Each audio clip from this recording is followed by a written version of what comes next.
Día después de Navidad, año 2019, Jacksonville, Florida.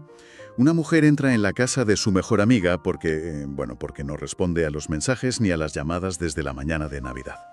¡Qué angustia! Claro. Ya te digo. La puerta no está forzada, pero al cruzar el umbral se encuentra una escena que los propios detectives de homicidios definirían más tarde como de absoluta brutalidad. Madre mía. Sí. La víctima yacía sin vida en el suelo del salón. Y, a ver, es fundamental entender que no estamos hablando de una persona anónima o, no sé, desconectada de su entorno. La víctima era Vivian James, una mujer de 49 años, Ajá. era profesora de química en el Instituto Atlantic Coast y, fíjate, había sido galardonada recientemente como profesora del año. O sea, era alguien a quien su comunidad no solo respetaba, sino que adoraba profundamente. Su casa siempre tenía las puertas abiertas para los vecinos. Exacto. Y en nuestro análisis a fondo de hoy, tenemos sobre la mesa una montaña de fuentes documentales. Tenemos grabaciones reales de los interrogatorios, registros del 911, informes forenses y hasta los testimonios de los detectives. Documentación pura y dura. Eso es. Y nuestra misión hoy no es simplemente relatar un crimen atroz. Vamos a diseccionar cómo un único detalle, o sea, un objeto que faltaba en esa casa, se convirtió en el hilo conductor que desenmarañó una red de mentiras. Un detalle mínimo. Sí. Un hilo que acabó revelando no solo al asesino de la profesora Vivian, sino el oscuro secreto de un segundo asesinato que, literalmente, nadie estaba investigando. Es que es un caso fascinante desde el punto de vista criminológico, porque obliga a replantearse todo lo que se asume sobre la perfilación criminal. Demuestra cómo a veces los casos se mantienen vivos gracias a la pura obstinación de un investigador que se niega a cerrar la carpeta. Vale, pues vamos a desglosar esto desde el principio. Porque para entender cómo atraparon al asesino, primero hay que entender qué decidió dejar atrás en esa escena del crimen y, sobre todo, qué decidió llevarse. Claro. Como decíamos, Vivian James era una institución en su barrio. Era la típica profesora con una vocación inmensa que solía contratar a los jóvenes de la zona, ¿sabes? Para que le hicieran pequeñas chapuzas en el jardín. Jóvenes con pasados complicados muchas veces, sí. Exacto. Lo hacía para darles algo de dinero y alejarlos de la calle. Cuando la policía acordonó la zona, notaron que no había señales de entrada forzada. Alguien entró porque ella le abrió la puerta. Pero el interior estaba completamente revuelto, saqueado. Totalmente. Faltaban los televisores, el ordenador portátil del instituto, y hay un detalle que, pone los pelos de punta. El de la estantería. Sí, en una estantería alta del salón hay una marca circular súper limpia sobre el polvo acumulado. Es el hueco exacto de una cámara de vigilancia interior. El asesino la arrancó y se la llevó. Lo cual, a ver, es un indicador forense clarísimo de premeditación posterior al hecho. O al menos de una conciencia muy aguda de la escena. Quería eliminar a los testigos digitales a toda costa. Ya. Mandíbula fracturada, heridas faciales severas, pero la causa oficial de la muerte fue estrangulamiento. Ostras. El agresor usó un cable eléctrico y dejó la cabeza envuelta en una manta ensangrentada.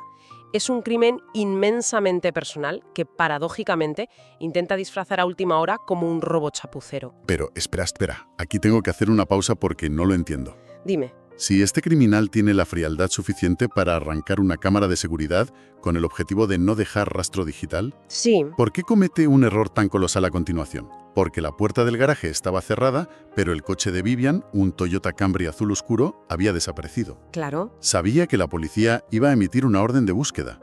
No es un error de aficionado llevarse el coche. Pues es una excelente observación. Y ahí es donde la psicología del pánico choca con la conveniencia. En ese momento, el cerebro del perpetrador entra en un modo de supervivencia primaria, ¿sabes? Ajá. Necesitaba huir y necesitaba llevarse los objetos robados para justificar la narrativa del robo. El coche era la herramienta más rápida. Ya, pero es que robar un coche hoy en día... Exacto. Hoy en día no es llevarse un medio de transporte, es llevarse un rastreador GPS de 2 toneladas. Totalmente. Un coche va dejando migas de pan digitales en cada semáforo, en cada cámara de peaje y en los lectores automáticos de matrículas de la policía. Y vaya si ese rastro digital funcionó rápido. Los lectores automáticos, los famosos ALPR, captan el vehículo cruzando la ciudad. Apenas unas horas después de encontrar el cuerpo, localizan el coche aparcado en un motel barato, el Hospitality Inn. Fíjate, tan rápido. Los detectives montan guardia de incógnito y cuando el coche arranca, le cierran el paso. ¿Y a quién sacan del asiento del copiloto? A un hombre de 31 años llamado Zebulon Perkins. Que no era un desconocido. Para nada. Creció exactamente a 3 casas de la de Vivian. Es un antiguo jugador de fútbol americano que recibió un disparo en 2014, lo que le dejó secuelas graves de estrés postraumático y lo empujó a la adicción. Y lo fascinante aquí, es la dinámica psicológica en la sala de interrogatorios. Los detectives esperan a un sospechoso errático o agresivo, pero en las grabaciones se encuentran con alguien sorprendentemente tranquilo. Sí, con un tono de voz monótono, súper colaborador. Exactamente. Y aquí Perkins despliega una táctica de evasión muy calculada. En lugar de negarlo todo, decide tejer una red de verdades a medias. Es que la coartada es de película, de verdad. Le dice a los detectives que le compró ese Toyota a un tipo turbio del barrio, un tal Rayshard Simmons, por $1,100 en efectivo. Una ganga navideña, claro. Sí, un regalo para su prometida, dice. Y luego, sabiendo que van a encontrar sus huellas en la casa, se adelanta y suelta. Ah, sí, visité a Vivian hace unos días para pedirle consejos sobre mi rehabilitación. Se cubrió las espaldas. A ver, ¿de verdad espera que la policía se crea que compras un coche robado lleno de las pertenencias de tu vecina asesinada y pienses que es solo una oferta de segunda mano? A ver, suena absurdo, pero es una estrategia de control de daños muy común. Al admitir que estuvo en la casa días antes, está creando una justificación legal anticipada. Claro, la duda razonable. Eso es. Si la policía le dice, tenemos tu ADN en una taza, él ya ha sembrado esa duda. Y al introducir a Rayshard Simmons, utiliza la proyección criminal. Obliga a los investigadores a gastar tiempo persiguiendo una pista falsa. Pero el problema de señalar a otro hoy en día es que la tecnología no perdona. Los detectives tienen la obligación legal de investigar a Rayshard. Lo localizan, lo traen a comisaría y el hombre colabora al instante. ¿Entrega su móvil sin rechistar? Exacto. Y aquí es donde la ciencia forense digital brilla con luz propia. Totalmente. Porque no es solo ver un registro de llamadas, ¿eh? Los analistas extraen datos de las antenas de telefonía. Analizan la triangulación del azimut de la señal. Que suena muy técnico, pero básicamente te ubica en el mapa. ¿Sí? Midiendo el retraso de la señal entre 3 torres, pueden ubicarlo físicamente en un radio de pocos metros. Y los datos demostraron que Rayshard estuvo al otro lado de la ciudad durante todo el asesinato. Descartado al 100%. Mientras tanto, el cerco sobre Perkins se estrecha. Registran el coche robado y encuentran la tarjeta de identificación del instituto de Vivian colgando del retrovisor. Madre mía, qué descuido. Sí. Y luego encuentran los televisores tirados en un contenedor del motel y los demás dispositivos escondidos en el garaje de la propia madre de Perkins. Es que es un rastro documental abrumador. Y las transferencias de Cash App. Se envió dinero del móvil de la víctima al suyo. Pero hay un detalle que me parece, no sé, macabro, y quiero que lo analicemos. A ver. Los registros muestran que Perkins usó la tarjeta de Vivian después del asesinato. Las cámaras de las tiendas lo graban comprando comida rápida, alcohol y pañales. Uf. O sea, estrangulas brutalmente a tu mentora, a la mujer que te abría la puerta, y un par de horas después te vas al supermercado a comprar pañales con su dinero. ¿Es psicopatía o negación absoluta? Pues, es una combinación perturbadora de ambas. Ese contraste tan salvaje entre la violencia visceral y la banalidad de comprar pañales refleja una desconexión emocional casi total. Para el agresor, la víctima ya no es humana, es un recurso, una fuente de financiación. ¡Qué barbaridad! Y ante estas pruebas, fíjate, la policía toma una decisión táctica brillante. Saben que tienen al asesino, pero armar un caso de homicidio en primer grado requiere tiempo. Claro, los resultados de ADN tardan semanas. Exacto. Así que, inicialmente, solo le imputan cargos por tráfico de bienes robados. Una maniobra de contención pura y dura. Lo mantienen encerrado con una fianza inasumible para que no huya mientras el laboratorio hace su magia. Y cuando llegan los resultados biológicos, son irrefutables. Encuentran sangre de Vivian en los pantalones de Perkins. Y lo más condenatorio, aíslan el ADN de Perkins bajo las uñas de la víctima. Un signo inequívoco de que ella luchó desesperadamente. Así es. Con eso, la Fiscalía eleva los cargos a asesinato en segundo grado. Fin de la historia, ¿verdad? El caso parece cerrado. Pero, y aquí es donde la cosa se pone realmente interesante, damos un salto temporal de 18 meses. 1 año y medio después, sí. Perkins lleva todo este tiempo en la cárcel esperando el juicio. Cualquier otro detective habría archivado la carpeta. Pero el detective Abbott demuestra una perseverancia increíble. Empieza a interrogar de forma encubierta a los compañeros de celda de Perkins. y descubre algo que paraliza por completo la investigación. Descubre que Perkins tiene un ego desmedido. Se jacta abiertamente de haber asesinado a la famosa profesora. Alardeando en el patio, ¿sí?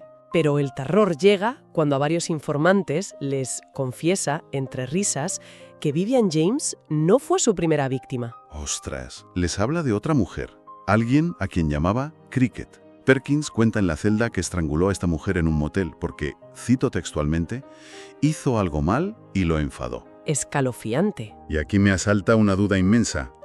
Si este tipo ha cometido el crimen perfecto con esta primera víctima, nadie la ha reportado desaparecida, no hay cuerpo, ¿por qué siente la necesidad de confesar un homicidio en una celda llena de informantes? Pues si conectamos esto con el comportamiento de los asesinos reincidentes, nos topamos con la paradoja del narcisismo criminal. Ajá. Para un individuo con esta psicopatía, cometer el crimen no siempre satisface su necesidad de control. Necesitan que su entorno reconozca su supuesto poder. En una prisión, alardear de asesinatos que la policía no ha descubierto es una forma de infundir miedo y ganar respeto. Su ego fue su mayor talón de Aquiles, afortunadamente. Sí. Y gracias a ese exceso de confianza, el detective Abbott empieza a atar cabos. Repasan las notas del día de la detención en el motel y recuerdan un detalle. Había un segundo vehículo aparcado que la grúa confiscó, un Chevrolet Corvette negro del año 89. Y buscan a la propietaria legal. Exacto. Su nombre era Leah Kline y su apodo en la familia era Cricket. Madre mía. Y la historia de Leah Kline es profundamente desoladora, ¿eh? Era una mujer de 39 años, con un historial de adicciones y vulnerabilidad social. Era madre de 5 hijos, pero pasaba semanas o meses sin contactar con su familia. Por eso nadie se había alarmado. Eso es. Perkins confesó haberla estrangulado en esa misma habitación del motel unos días antes de Navidad. Luego tiró su cuerpo a un contenedor de basura industrial. La policía contactó con la empresa de residuos y confirmaron lo peor. Ese contenedor fue vaciado en un vertedero apenas 48 horas antes de que la policía llegara al motel. Literalmente imposible recuperar los restos. No hay cuerpo.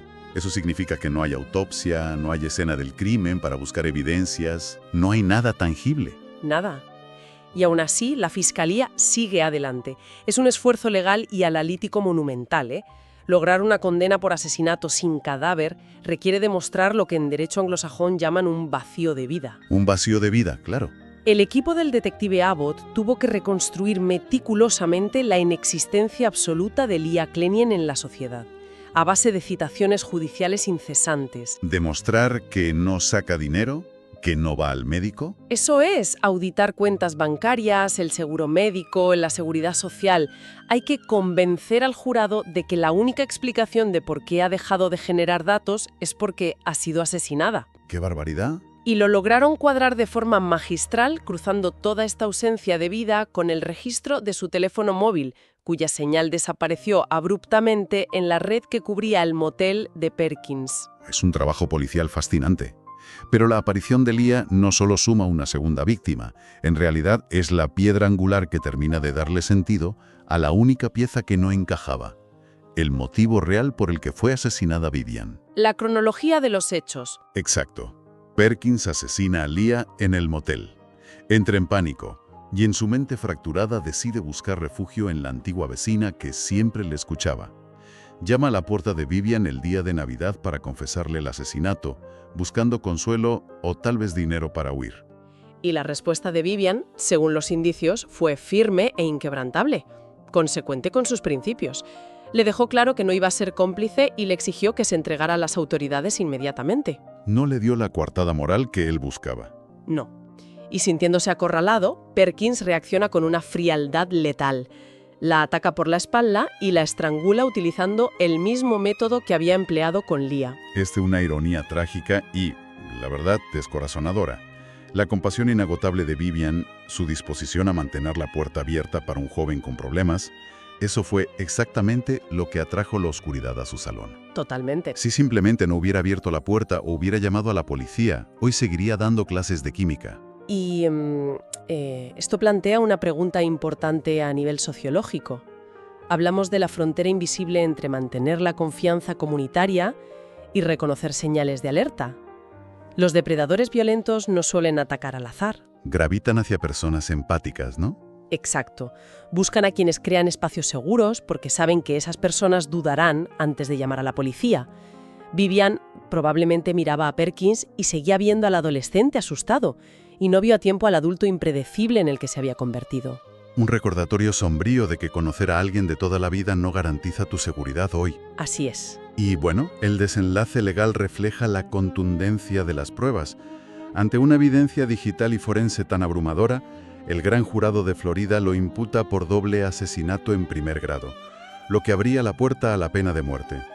Y ahí la defensa capitula. Sí, negocian un acuerdo de culpabilidad para salvarle la vida. El juez dicta sentencia, 70 años de prisión ininterrumpida, sin posibilidad de libertad condicional. Entró con 31 años y, como dijo la acusación, de ahí solo saldrá en una caja de madera. Tremendo.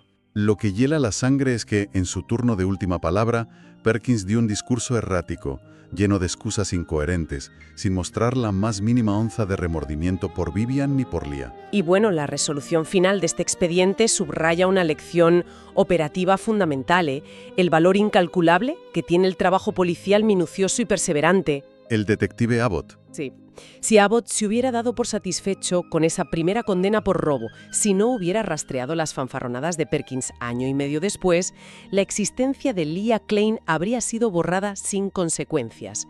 Esa perseverancia fue la única voz que logró justicia para una víctima por la que nadie había presentado siquiera una denuncia de desaparición. Es una reflexión que se te queda instalada en la cabeza desde luego. Empezamos hablando de cómo nos tranquiliza imaginar que los crímenes se resuelven bajo un microscopio forense. Y resulta que el elemento clave fue algo tan cotidiano como un viejo coche robado. Un faro digital en medio de la noche. Exacto. Un faro que no solo metió al asesino de una profesora querida entre rejas, sino que iluminó a una segunda víctima olvidada que de otro modo jamás habría sido buscada. Y permite extraer una última reflexión casi existencial sobre la identidad en la era moderna. El caso de Leah demuestra que alguien puede ser víctima de un asesinato, su cuerpo puede desaparecer en un vertedero, y sin embargo, para la gigantesca maquinaria del sistema, sigue viva. Sigue constando como viva y respirando. Todo porque socialmente no había un lazo humano lo suficientemente fuerte como para que alguien rellenara un formulario oficial de desaparición. Claro, uno escucha esto y no puede evitar preguntarse, hoy en día, si un móvil deja de encenderse, si las tarjetas dejan de registrar compras y no hay familiares haciendo ruido, ¿cuánto tardaría el mundo exterior en notar esa ausencia física? Da mucho que pensar. Parece que corremos el riesgo de convertirnos en fantasmas digitales mucho antes de que la sociedad se percate de que ya no estamos aquí. Totalmente. Porque en el mundo de hoy, nuestra existencia se mide tanto a través de las bases de datos como de los latidos del corazón. Y cuando el rastro digital se detiene, si no tienes una conexión humana genuina que exija una investigación, es aterradoramente fácil desvanecerse para siempre entre las grietas del sistema.